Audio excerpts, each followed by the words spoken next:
La puissance du psaume 15, un voyage vers la sainteté.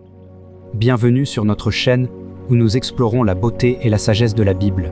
Aujourd'hui, nous allons plonger dans le psaume 15, un psaume puissant et édifiant qui nous enseigne le chemin de la sainteté. Les exigences pour l'acceptation divine et le chemin vers le ciel sont dans le psaume suivant. Psaume 15. Psaume de David. Ô Éternel, qui séjournera dans ta tente? Qui demeurera sur ta montagne sainte? Celui qui marche dans l'intégrité, qui pratique la justice et qui dit la vérité selon son cœur. Il ne calomnie point avec sa langue, il ne fait point de mal à son semblable, et il ne jette point l'opprobre sur son prochain. Il regarde avec dédain celui qui est méprisable, mais il honore ceux qui craignent l'Éternel. Il ne se rétracte point s'il fait un serment à son préjudice. Il n'exige point d'intérêt de son argent, et il n'accepte point de don contre l'innocent. Celui qui se conduit ainsi ne chancelle jamais. Veuillez vous joindre à nous pour une plongée en profondeur dans le psaume 15, pour un aperçu des conditions clés pour obtenir l'acceptation divine. Nous examinerons l'Écriture, discuterons de ses implications et explorerons les implications puissantes des 4 exigences difficiles pour l'approbation de Dieu. Le psaume 15 est en effet un psaume puissant et édifiant qui nous enseigne le chemin de la sainteté. Il énumère plusieurs caractéristiques d'une personne juste, telles que marcher sans reproche, faire ce qui est juste, dire la vérité, ne pas nuire à nos voisins, ne pas accepter de pots de vin et ne pas exploiter les pauvres. Le psaume commence par une question. Seigneur, qui peut habiter dans ton sanctuaire? Qui peut habiter sur ta sainte colline? Psaume 15, verset 1. Cette question donne le ton pour le reste du psaume, car elle demande qui est digne de demeurer en présence de Dieu. La question implique qu'il y a certaines qualifications qui doivent être remplies afin de vivre en présence de Dieu. Le psaume poursuit ensuite en énumérant ces qualifications dans les versets 2 à 5. Celui dont la marche est irréprochable et qui fait ce qui est juste, qui dit la vérité de son cœur et n'a pas de calomnie sur sa langue, qui ne fait pas de mal à son prochain et jette aucune insulte sur son prochain, qui méprise un homme vil mais honore ceux qui craignent le Seigneur, qui tient son serment même quand ça fait mal, qui prête son argent sans usure et n'accepte pas de pot de vin contre l'innocent. Ces versets énumèrent les caractéristiques spécifiques qu'une personne doit posséder afin de demeurer en présence de Dieu. Le psaume contient également une promesse au verset 5. Celui qui fait ces choses ne sera jamais ébranlé. Cette promesse implique qu'une personne qui possède ces caractéristiques aura une base solide en Dieu et ne sera pas ébranlée par les épreuves et les difficultés de la vie. Le psaume 15 est une prière de David, demandant à Dieu qui peut habiter dans son saint temple. À travers ce psaume, David expose les caractéristiques de quelqu'un qui est considéré comme juste ou saint aux yeux de Dieu. Le psaume commence par demander « Seigneur, qui peut habiter dans ton sanctuaire? Qui peut habiter sur ta sainte colline ?» Psaume 15, verset 1. David demande à Dieu de révéler les qualités qui rendent quelqu'un digne d'être en sa présence. Dans les versets 2 à 5, David énumère plusieurs caractéristiques des justes. Ils marchent sans reproche. Ils font ce qui est juste. Ils disent la vérité. Ils ne calomnient pas. Ils ne font pas de mal à leur prochain. Ils n'acceptent pas de pot de vin. Ils n'exploitent pas les pauvres. Ce sont les qualités que David croit nécessaires pour que quelqu'un soit considéré comme saint aux yeux de Dieu. Ils peuvent être résumés en 4 exigences clés comme suit. 1. Marcher sans reproche. La première condition pour être éligible à habiter la colline sainte de Dieu, comme indiqué dans le psaume 15, est de marcher sans reproche. Cela signifie vivre une vie sans commettre de péché, ni faire quoi que ce soit qui déplairait à Dieu. Il s'agit de s'efforcer de vivre une vie de justice et d'obéissance à Dieu, sans péché ni méfait. 2. Faites ce qui est juste. La deuxième exigence est de faire ce qui est juste. Cela signifie vivre une vie juste et équitable, traiter les autres avec gentillesse et compassion, et s'efforcer de faire le bien dans le monde.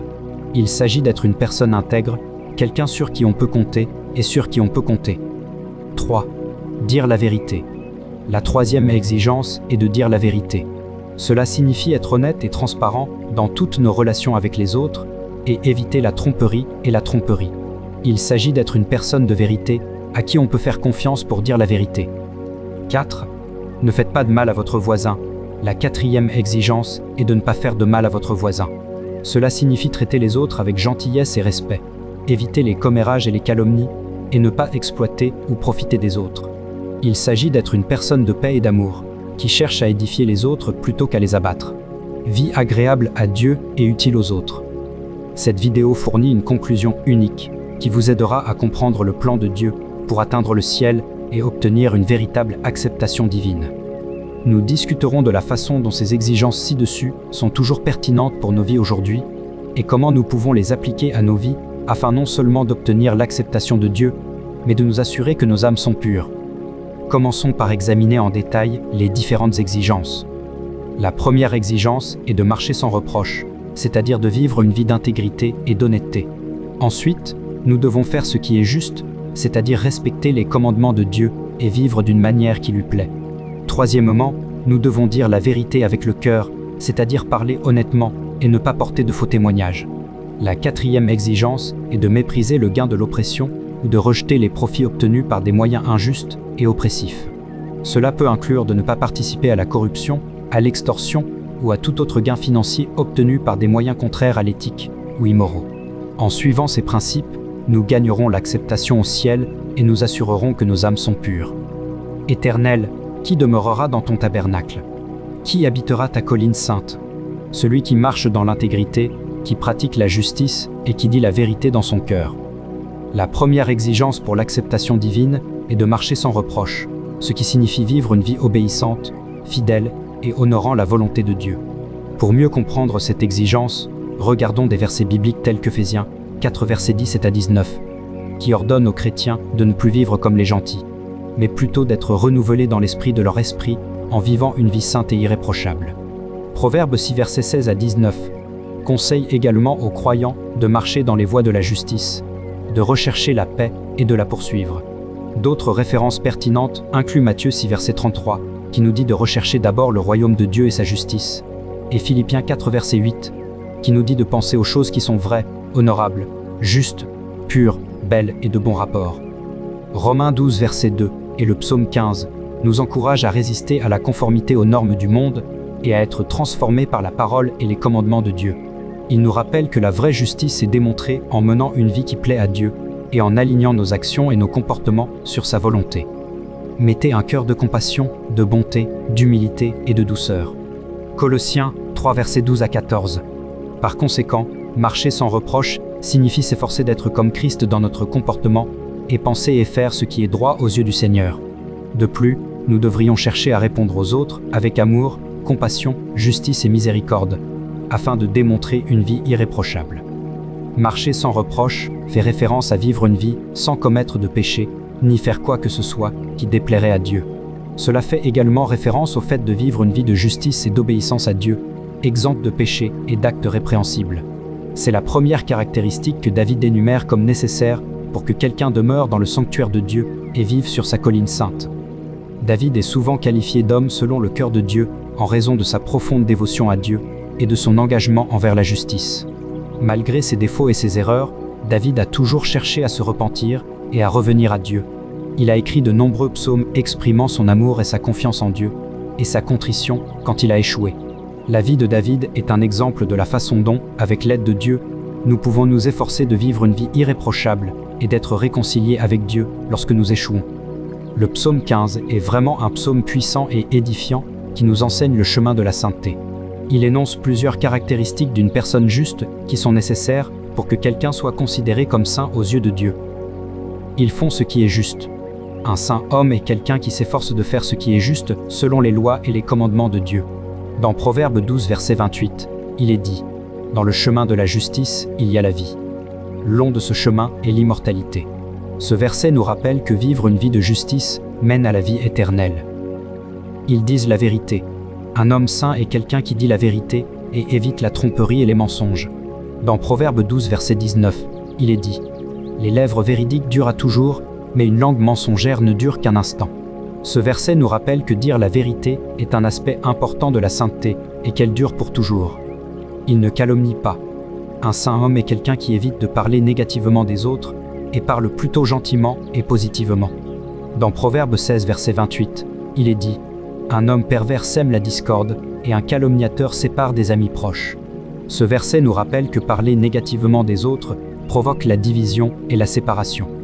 Celui qui ne médise pas avec sa langue ne fait pas de mal à son prochain et n'adresse pas d'opprobre à son prochain. Ce verset du psaume 15 fait référence à l'importance de parler gentiment et de chercher des moyens de bénir les autres plutôt que de faire des commérages à leur sujet ou de répandre des rumeurs. Médisance, c'est parler négativement de quelqu'un quand il n'est pas présent. Donc ce verset nous dit d'éviter de faire cela avec nos langues. Il y a 6 choses que le Seigneur déteste, 7 qui lui sont détestables. Des yeux hautains, une langue mensongère, des qui versent du sang innocent, un cœur qui élabore des stratagèmes pervers, des pieds prompts à se précipiter dans le mal, un faux témoin qui déverse des mensonges, et une personne qui attise les conflits dans la communauté. Proverbe 6 versets 16 à 19. De plus, ce verset nous dit aussi de ne pas faire de mal à notre prochain et de ne pas lui reprocher. Cela signifie que nous devons chercher à édifier et à renforcer ceux qui nous entourent, au lieu de les abattre. Nous devons pardonner et bénir nos voisins, même lorsqu'ils nous ont fait du tort. De plus, conformément à Matthieu 7 verset 12, nous devons nous efforcer d'être respectueux et indulgents envers les autres, et de faire aux autres ce que nous voudrions qu'ils nous fassent. Ils ne font pas de mal à leur prochain. Un saint homme est quelqu'un qui évite de faire du mal aux autres, et agit plutôt avec gentillesse et compassion. Dans Lévitique 19 verset 18, il est dit « Ne cherche pas à te venger et ne garde rancune contre personne parmi ton peuple, mais aime ton prochain comme toi-même. Je suis le Seigneur. » Ce verset nous rappelle que la vraie sainteté est démontrée en aimant et en traitant nos voisins avec gentillesse et compassion. Aussi, un saint homme est quelqu'un qui évite de faire du mal aux autres, en suivant la règle d'or que Jésus enseigne dans Matthieu 7 verset 12. Donc en tout, fais aux autres ce que tu voudrais qu'ils te fassent, car cela résume la loi et les prophètes. Le psaume 15 nous enseigne qu'un homme saint est quelqu'un qui évite de faire du mal aux autres et agit plutôt avec bonté et compassion. Cette caractéristique, ainsi que les autres énumérées dans le psaume 15, telles que faire ce qui est juste, dire la vérité, éviter la calomnie, ne pas accepter de pot de vin et ne pas exploiter les pauvres, sont toutes essentielles pour que quelqu'un soit considéré comme saint aux yeux de Dieu. Il est important de noter que même s'il existe de nombreux défis et difficultés dans le cheminement vers la sainteté, il est possible de les surmonter avec l'aide de la grâce de Dieu et la puissance du Saint-Esprit. Par la foi en Jésus, nous pouvons trouver la force et les conseils pour surmonter ces obstacles et marcher dans la justice. Aujourd'hui, il peut être difficile d'obéir à toutes les règles du psaume 15, versets 2 à 5, pour plusieurs raisons. L'une des raisons est les distractions et les tentations constantes de la technologie moderne et des médias sociaux, qui peuvent rendre difficile la concentration sur une vie juste. Les pressions de la société pour se conformer à certaines normes et attentes peuvent également rendre difficile le respect des commandements de Dieu. La nature trépidante de la vie moderne peut rendre difficile de prendre le temps de réfléchir à nos actions et de s'assurer que nous vivons conformément à la volonté de Dieu. L'influence des visions du monde et des idéologies laïques peut rendre difficile le maintien d'une perspective biblique sur des questions telles que la vérité, la moralité et la justice. L'abondance de faux enseignements et de faux prophètes peut rendre difficile le discernement de la vérité de l'erreur. La prévalence du relativisme et du subjectivisme dans la culture moderne peut rendre difficile la compréhension de la norme objective de justice établie par Dieu. Le bombardement constant de nouvelles négatives et qui divisent peut rendre difficile le maintien d'une attitude positive et aimante envers les autres. L'impact des traumatismes et des expériences passées peut rendre difficile le dépassement des obstacles personnels à la justice. Le manque de système de responsabilité et de soutien peut rendre difficile de rester sur la bonne voie et de progresser dans le cheminement vers la sainteté. L'attrait des plaisirs et des désirs mondains peut rendre difficile de mettre notre confiance et notre foi uniquement en Jésus. Le manque de compréhension de ce que signifie marcher dans la foi et faire confiance à Jésus peut rendre difficile de s'engager pleinement dans une vie de sainteté. Le manque de compréhension de l'amour et de la grâce de Dieu peut rendre difficile la confiance en Jésus comme seul moyen de salut.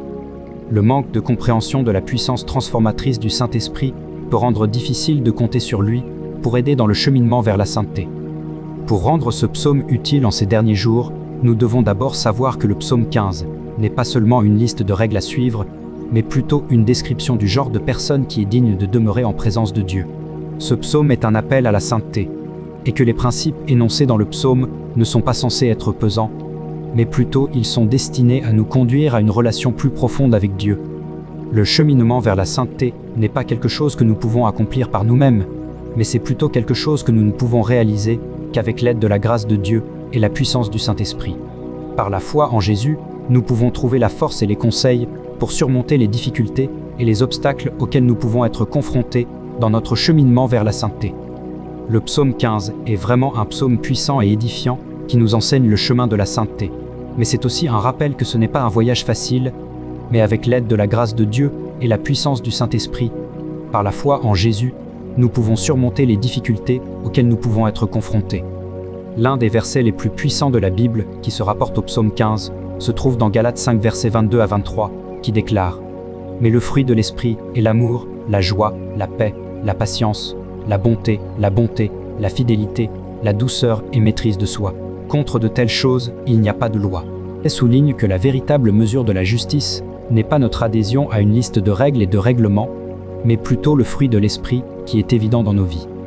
Un autre verset pertinent qui se rapporte au psaume 15 est Colossiens 3 versets 12 à 14, qui dit « Par conséquent, en tant que peuple élu de Dieu, saint et bien-aimé, revêtez-vous de compassion, de bonté, d'humilité, de douceur et de patience. Supportez-vous les uns les autres et pardonnez-vous mutuellement si l'un de vous a un grief contre quelqu'un. Pardonnez comme le Seigneur vous a pardonné. Et par-dessus toutes ces vertus, mettez l'amour, qui les lie tout ensemble dans une parfaite unité. » Ce verset souligne que la vraie sainteté ne consiste pas seulement à suivre les règles et les règlements énoncés dans le psaume 15, mais qu'il s'agit de vivre une vie caractérisée par l'amour et la compassion pour les autres. Ce psaume 15 indique également l'importance de dire la vérité. Dans Jean 14 verset 6, Jésus déclare « Je suis le chemin, la vérité et la vie. Nul ne vient au Père que par moi. » Ce verset nous rappelle que Jésus est l'incarnation de la vérité, et que pour vraiment marcher dans la justice, nous devons être alignés sur la vérité que Jésus enseigne. De plus, le psaume 15 souligne l'importance de ne pas nuire à nos voisins. Dans Matthieu 22 verset 39, Jésus déclare « Tu aimeras ton prochain comme toi-même ». Cela signifie que la vraie droiture ne consiste pas seulement à éviter les actions négatives, mais aussi à aimer et servir activement les autres. Dans Ésaïe 1 verset 17, il est dit « Apprenez à faire le bien, demandez justice, défendre les opprimés, prends la cause des orphelins, plaider la cause de la veuve. » Cela signifie que la vraie justice ne consiste pas seulement à éviter les actions négatives, mais aussi à rechercher activement la justice et à défendre les opprimés, ce qui est conforme aux exigences du psaume 15 verset 5, à ne pas accepter de pots de vin et à ne pas exploiter les pauvres. Le psaume 15 nous rappelle que la vraie sainteté ne consiste pas seulement à suivre des règles, mais à vivre une vie caractérisée par l'amour, la compassion et la justice. Le psaume 15 énumère plusieurs caractéristiques d'une personne juste, telles que marcher sans reproche, faire ce qui est juste, dire la vérité, ne pas nuire à nos voisins, ne pas accepter de pots de vin et ne pas exploiter les pauvres.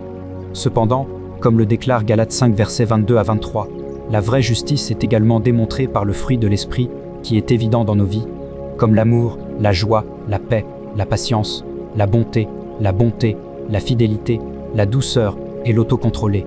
Par la foi en Jésus, nous pouvons trouver la force et les conseils pour surmonter les difficultés auxquelles nous pouvons être confrontés dans notre cheminement vers la sainteté.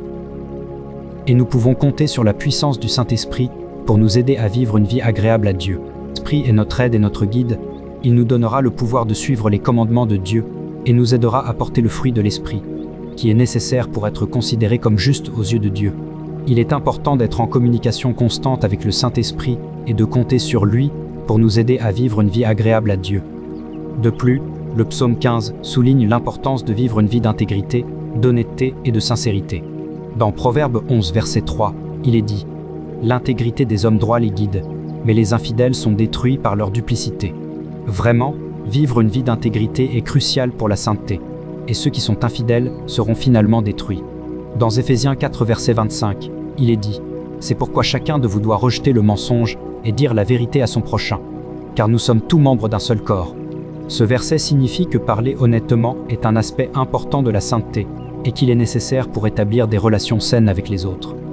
Dans Luc 18 versets 18 à 22, il y a le récit d'un jeune dirigeant riche qui est venu à Jésus et lui a demandé ce qu'il devait faire pour hériter la vie éternelle. Jésus a répondu en lui disant de garder les commandements et de vendre tout ce qu'il avait, de le donner aux pauvres et de le suivre. La réponse de Jésus au jeune dirigeant riche s'aligne sur les caractéristiques énumérées dans le psaume 15. Elle souligne l'importance de vivre une vie de justice, de faire ce qui est juste, de ne pas nuire à notre prochain et de ne pas exploiter les pauvres. Cela souligne également l'importance d'avoir un cœur centré sur Dieu et non sur les possessions matérielles.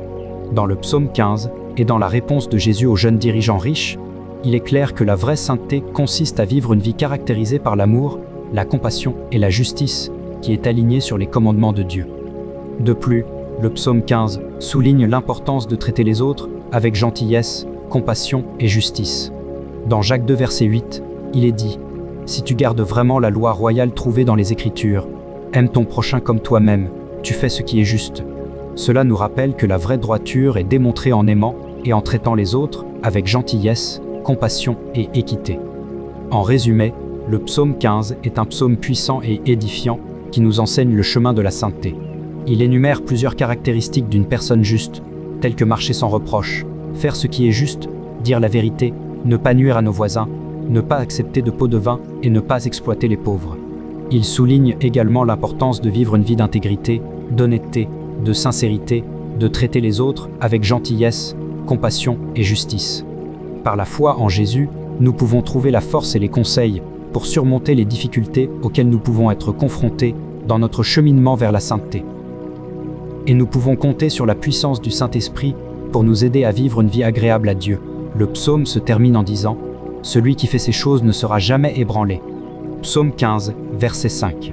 En d'autres termes, si nous nous efforçons de vivre notre vie selon ces principes, nous aurons une base solide qui ne sera jamais ébranlée. Le psaume 15 nous enseigne le pouvoir de la sainteté et l'importance de mener une vie juste. Il nous rappelle qu'en suivant les commandements de Dieu, nous pouvons trouver la paix et la stabilité dans nos vies.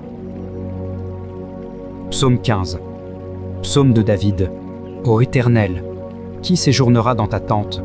Qui demeurera sur ta montagne sainte? Celui qui marche dans l'intégrité, qui pratique la justice et qui dit la vérité selon son cœur. Il ne calomnie point avec sa langue, il ne fait point de mal à son semblable, et il ne jette point l'opprobre sur son prochain. Il regarde avec dédain celui qui est méprisable, mais il honore ceux qui craignent l'Éternel. Il ne se rétracte point s'il fait un serment à son préjudice. Il n'exige point d'intérêt de son argent, et il n'accepte point de don contre l'innocent. Celui qui se conduit ainsi ne chancelle jamais. Nous espérons que cette vidéo vous a été utile et que vous continuerez à explorer la sagesse de la Bible avec nous. Merci d'avoir regardé. Nous laisse prier. Cher Seigneur, nous venons devant vous aujourd'hui, vous demandant humblement vos conseils et votre sagesse, alors que nous nous efforçons de vivre une vie qui vous plaît. Nous savons que pour habiter ton sanctuaire et vivre sur ta colline sainte, nous devons posséder certaines caractéristiques, comme indiqué dans le psaume 15. Aide-nous à marcher sans reproche, à faire ce qui est juste, à dire la vérité avec notre cœur, à ne pas nuire à nos voisins, à ne pas accepter de pots de vin et à ne pas exploiter les pauvres. Donne-nous la force de résister à la conformité aux normes du monde et d'être transformés par le renouvellement de nos esprits. Nous vous demandons de renouveler nos cœurs et nos esprits, afin que nous puissions tester et approuver ce que votre volonté bonne, agréable et parfaite est pour nos vies. Nous avons confiance en ta puissance et ta grâce pour nous guider sur ce chemin de sainteté, et nous te demandons de nous remplir de ton esprit, afin que nous ayons la force d'obéir à tes commandements et d'aimer les autres comme tu nous aimes. Nous prions cela au nom tout-puissant de Jésus. Amen. Si vous avez aimé cette vidéo, n'oubliez pas d'appuyer sur le bouton j'aime, de partager, de commenter et de vous abonner à notre chaîne, et de sonner la cloche pour être averti des nouvelles vidéos disponibles. À la prochaine vidéo.